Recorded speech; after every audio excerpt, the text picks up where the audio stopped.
নমস্কার, আমি দেবাশিস দে চলে এসেছি আর একটা ভিডিও নিয়ে। আচ্ছা, ফেসবুকে একজন কমেন্ট করেছিলেন যে মিউচুয়াল ফান্ডের ট্যাক্স নিয়ে বলতে।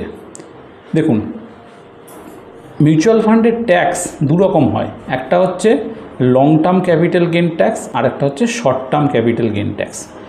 Short term capital gain tax হচ্ছে আপনি কোনো মিউচুয়াল ফান্ড করলেন এবং 1 বছরের মধ্যে উইথড্র করে নিলেন, যেটা গেন হলো সেই গেনের ওপর আপনাকে 20% ট্যাক্স দিতে হবে। উদাহরণ হিসাবে বলি, আপনি 10 লাখ টাকা রেখেছিলেন, আপনি 6 মাস পরে উইথড্র করে নিলেন, 6 মাস পরে দেখা গেল আপনার 10 লাখ টাকাটা বেড়ে 11 লাখ হয়ে গেছে।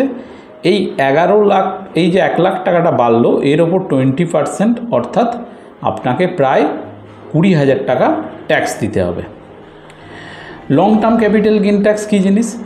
1 বছরের বেশি সময় পরে আপনি যেটা বিক্রি করছেন, ধরা যাক একই রকম উদাহরণ দিই, যে 10 লাখ টাকা আপনি রেখেছিলেন, সেটা আপনি 2 বছর পরে উইথড্র করছেন, দেখা গেল 10 লাখ টাকাটা আপনার বেড়ে 13 লাখ হয়ে গেছে।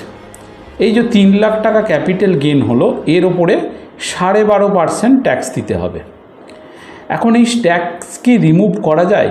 ইয়েস, এই ট্যাক্স রিমুভ করা যায় এবং আমরা যারা অ্যাডভাইসার আছি, মিউচুয়াল ফান্ডের অ্যাডভাইসার, তারা বিভিন্ন রকম প্রসেস অ্যাপ্লাই করে এই ট্যাক্সকে আমরা রিমুভ করে দিতে পারি। এখন কিভাবে রিমুভ করি এটা কিন্তু ভিডিওতে বলা যাবে না, এটার জন্য আপনাকে অ্যাডভাইসারের শরণাপন্ন হতে হবে। থ্যাংক ইউ, ভালো থাকবেন।